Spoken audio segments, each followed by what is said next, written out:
enforcement says they seized nearly 1,000 pounds of drugs and dozens of guns, and they say there is still more work that needs to be done. On September 12, 2025, the United States dismantled a convoy of a Mexican criminal organization transporting tons of hazardous chemicals. Under the scorching sun near El Paso, Texas, the United States executed a decisive operation targeting a smuggling network dealing in chemicals, weapons, and illegal activities. The target was a heavily guarded armored convoy that had just crossed the border. The convoy consisted of 25 armored vehicles, escorted by 130 gunmen equipped with 6-barreled machine guns, each capable of firing 3,000 rounds per minute. Inside the vehicles were 1,300 containers of chemicals, holding 363,000 pounds of benzyl alcohol and 334,000 pounds of N-methylformamide, highly valuable precursor chemicals on the black market. These chemicals could be used to produce dangerous substances on a large scale. Worse yet, the convoy's destination was a base just 7 miles from a residential area where more than 180 women and children were being held captive. This organization has long caused serious problems linked to illegal activities spanning from Mexico to American cities. But this morning, a major challenge confronted the U.S. military. How could U.S. Special Forces neutralize a base filled with gunmen while ensuring the safety of everyone held captive inside? And could they overcome the base's formidable defense system? Let's uncover the truth. Don't forget to press like, share, leave a comment with your thoughts, and subscribe to stay updated on more gripping stories.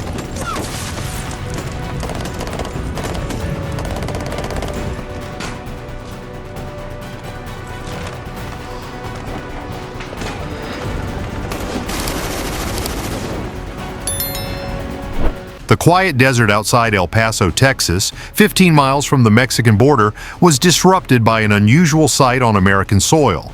A convoy of 25 armored vehicles moved tightly together like a herd of steel beasts crossing the highway. Inside lay a dangerous secret: 1,300 containers of chemicals, including 363,000 pounds of benzyl alcohol and 334,000 pounds of N-methylformamide, enough to produce hazardous substances on a massive scale.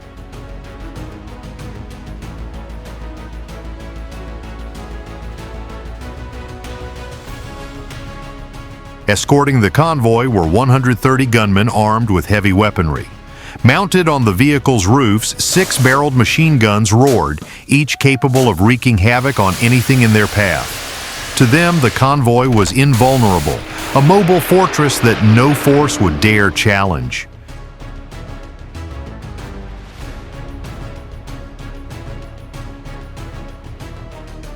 But from above, U.S. reconnaissance unmanned aerial vehicles, UAVs, silently tracked every movement, every activity of the convoy. Washington knew exactly what was heading toward American towns and what awaited at the convoy's destination, a fortified base near the border where dozens of women and children were being held captive. The chairman of the Joint Chiefs of Staff declared, "If they reach that base, the price to pay will be enormous.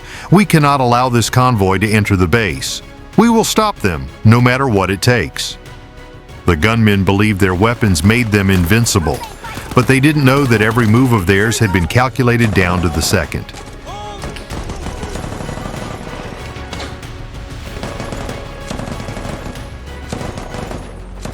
If you were the commander of this operation, would you order an attack immediately upon detecting the convoy, or wait until they reached the fortress before attacking?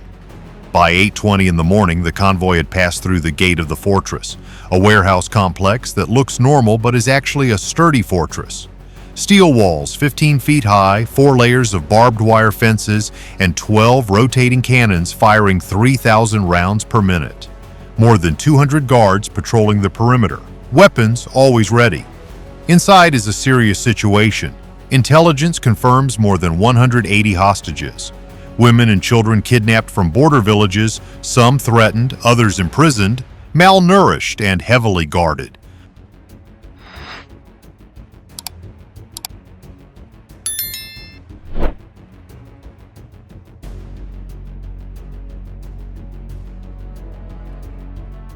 This fortress is not only a criminal outpost, but a hub of illegal activities, just 7 miles from the El Paso residential area. If the convoy reaches here, chemicals and cash will turn the fortress into a dangerous, impregnable stronghold. For American commanders, one truth is clear. Missiles or airstrikes cannot be used, as an explosion could endanger the hostages. The only path is absolute precision. Special forces on the ground, UAVs in the air.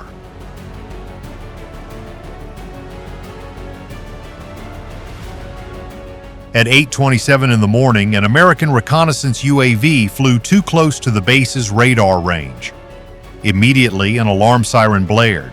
If the UAV was detected, the entire attack plan involving 95 UAVs and 350 SEALs would be exposed. At the last second, the American electronic warfare team activated a comprehensive radar jamming operation, flooding the enemy's radar with false signals. To the mercenaries, the UAV vanished like smoke.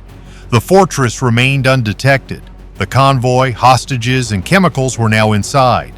With no way back, the plan was set, and the attack would come from within.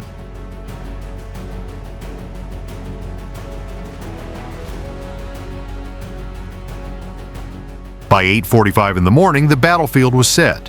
Inside the fortress were 25 armored vehicles, 1,300 chemical canisters, and nearly 350 mercenaries, including the reinforcements within the base. They were confident that steel walls, heavy weaponry, and hostages as shields made them invincible, but the American war machine had already been set in motion.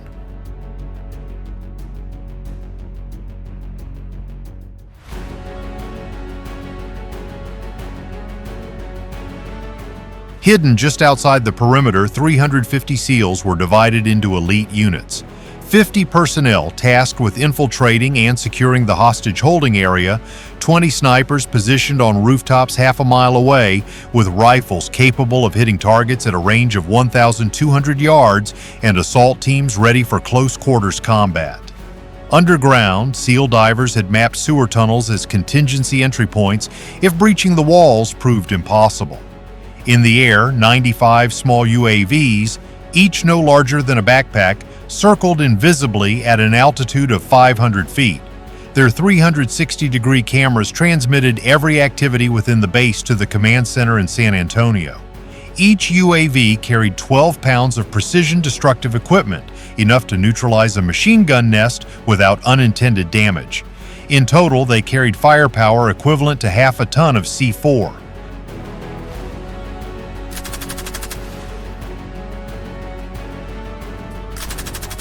The plan was meticulously crafted. At 9:10 in the morning, 15 UAVs would strike the western perimeter, drawing the defensive forces into chaos. Simultaneously, 50 SEALs would breach the eastern wall, heading straight for the hostage holding area. Snipers would eliminate exposed guards within 8 seconds, while the remaining UAVs targeted the rotating cannons in the courtyard. Every move was calculated to the second. Each SEAL knew their zone, target, and extraction point. The mercenaries believed their fortress was secure. In reality, it had become a chessboard, with every piece in the hands of the Americans.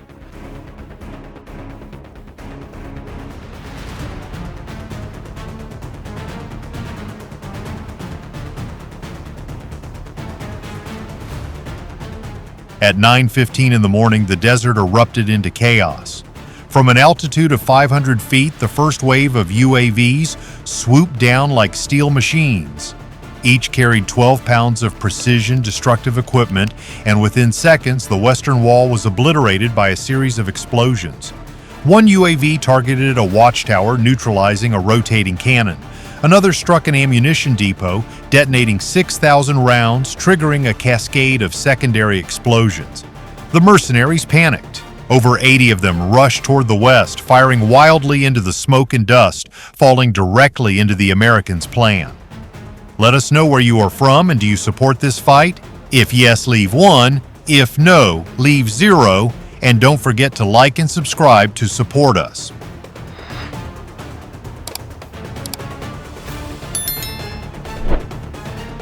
At the same time, the real assault began on the eastern side. At 9:17, 50 SEALs breached the wall with thermite explosives, melting the steel in under 20 seconds. Silenced MP-7 submachine guns fired in short bursts, neutralizing 11 guards in silence. The SEALs advanced in teams of 12, clearing corridors with flashbang grenades and handguns. In the air, the second wave of UAVs descended 30 drones, targeting rotating cannons and machine gun nests. Within 4 minutes, 9 defensive positions were destroyed. One UAV struck a fuel depot, creating a fire column 200 feet high, visible from El Paso.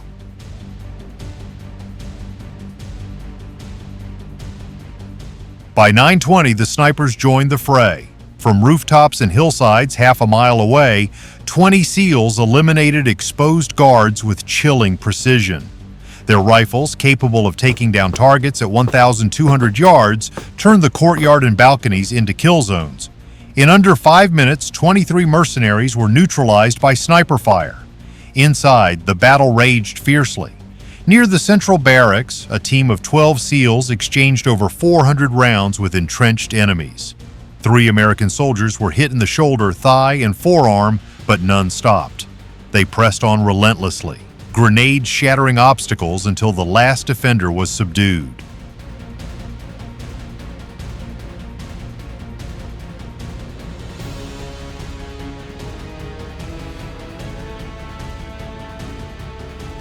By 9:25, the fortress was ablaze on 3 sides. The mercenaries, once confident, now fled in disarray and panic. Their communication systems were disabled and their heavy weapons destroyed. The UAVs executed over 47 precision strikes in 10 minutes, dismantling the fortress's defenses piece by piece. But the mission was only half complete. Deep within the complex, over 180 hostages remained locked behind sealed doors. Some guards, desperate, dragged hostages out to use as shields. For the SEALs, this was the line between victory and tragedy, decided in moments. At 9:27 in the morning, the final order crackled over the radio. All teams advance to the hostage-holding area. No mercy for anyone in the way. The battle was far from over.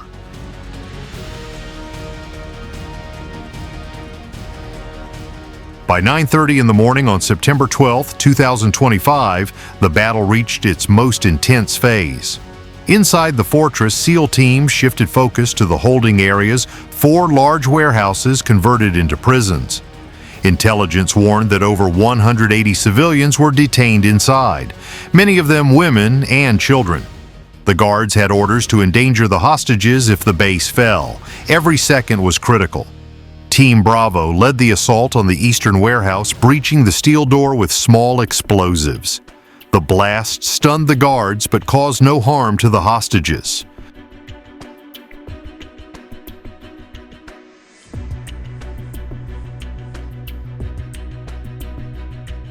In under 40 seconds, 6 guards were neutralized with precise shots.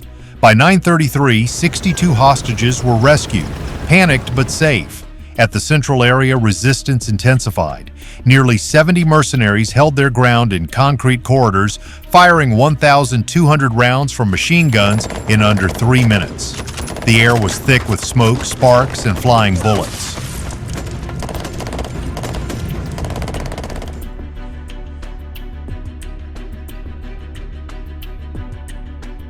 But the SEALs advanced with iron discipline. Fragmentation grenades cleared the way, and silenced firepower eliminated each enemy. As the smoke cleared, 29 mercenaries were neutralized, and 15 were wounded and captured. In the air, the final wave of UAVs descended. 20 drones targeted fuel and weapon depots, destroying 4,000 gallons of diesel, AK-47s, RPGs, and mortar rounds. The shockwave collapsed watchtowers and disabled the last heavy guns.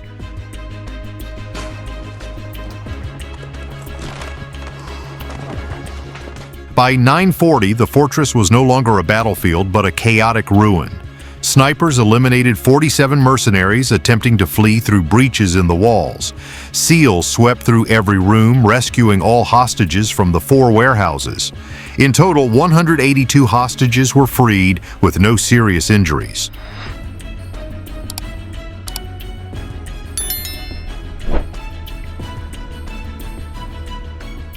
As the smoke cleared at 9:45 in the morning, the numbers told the story. In 30 minutes, 350 SEALs had neutralized or captured nearly 320 mercenaries. 95 UAVs executed over 60 precision strikes, destroying weapons worth millions of dollars.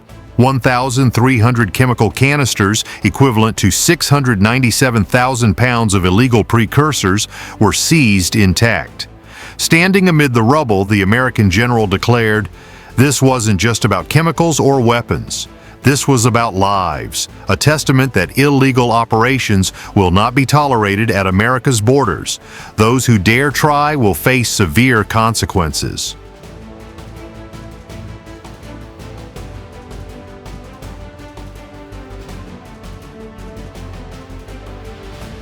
The criminal's fortress was obliterated, replaced by a warning etched in steel and ash.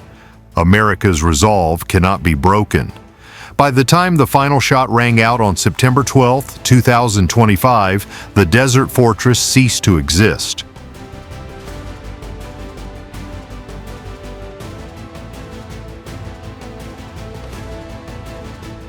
What was once a fortress of criminals and mercenaries now lay in ruins under American control. In less than half an hour, the world's most elite warriors had dismantled a stronghold of illegal operations. The enemy paid a heavy price. Nearly 320 mercenaries neutralized or captured, weapons and vehicles destroyed, and the fortress leveled.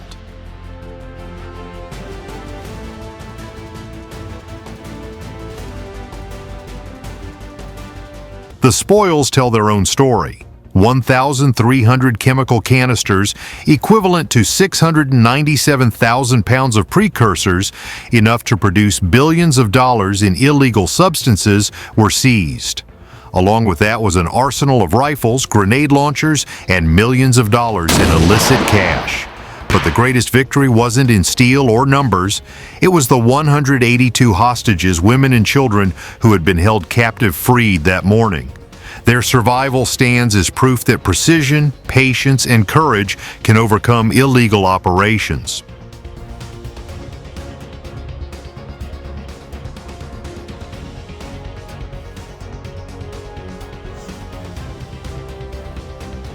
In Washington, officials delivered a clear message. This was not just a battle, but a warning. Any criminal group or illicit force daring to smuggle weapons, chemicals, or threaten human lives in America will face severe consequences. The border is not just a line on a map, it is a boundary America will defend with resolve and strength.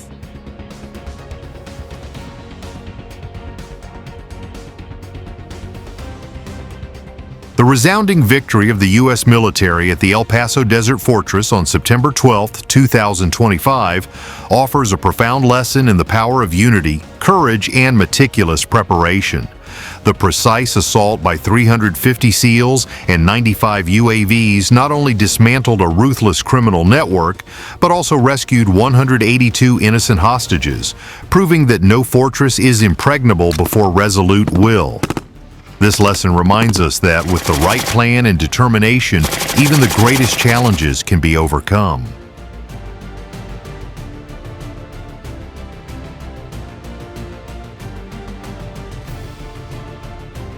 But one question remains.